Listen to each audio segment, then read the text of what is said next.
Isang 1-month-old na baby ang isinugod naman sa emergency room. Nangingitim na at tila hirap sa paghinga.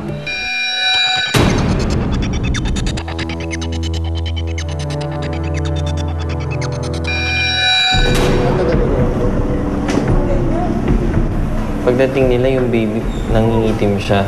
Yung nanay niya parang nagpapanik talaga yung mother kasi nangingitim yung baby.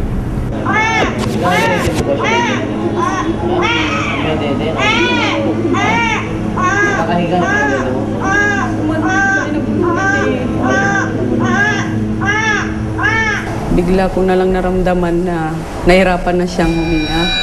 Yung case kasi ng baby, nag-aspirate siya.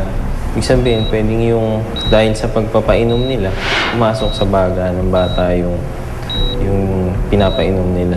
Pwedeng yung gatas or yung tubig.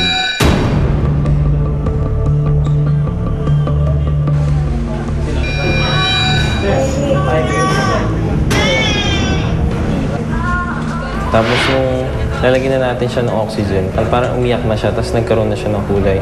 Usually kasi kapag yung mga baby na nangingitim, kasi parang usual sa bata na pag umiyak sila, iba talaga nangingitim.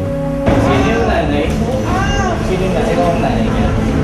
Sino ikaw? Ito ka na. Ito po.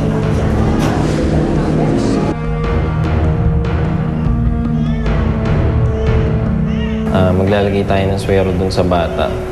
Medyo nahirapan din tayo mag-start ng line dun sa bata kasi syempre, malilit ang ugat ng bata.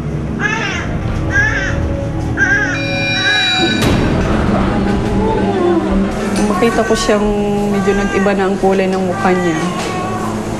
Kahinga ako ng maluwag.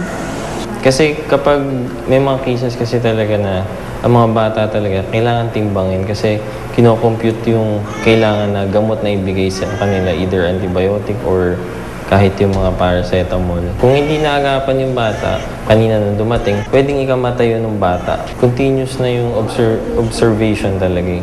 Kung nag-improve ba yung bata. Hindi ko alam kung ano ang nangyayari sa kanya.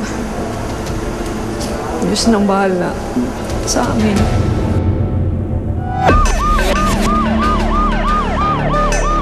Makikita mo na, naobserbahan mo yun na pattern ng paghinga niya. So once nakita mo na, iisipin mo rin kasi na kung minsan may sipon yung bata, nagkakasipon, kaya inuubo, makikita mo hinihingal. So yung mga ganun, dapat hindi mo muna papadedehin. Ang gagawin mo muna dapat, patingnan mo siya. Patuloy ang obserbasyon sa bata.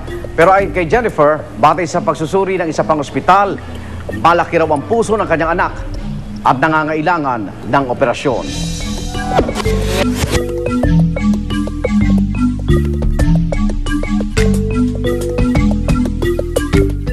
Dumating siya nung February pa yun. Tumatagal ng tumatagal, lumalaki na yung tiyan niya. Doon ko na napansin na siguro kako, buntis. Buhatin nyo, buhatin nyo! Buhatin nyo!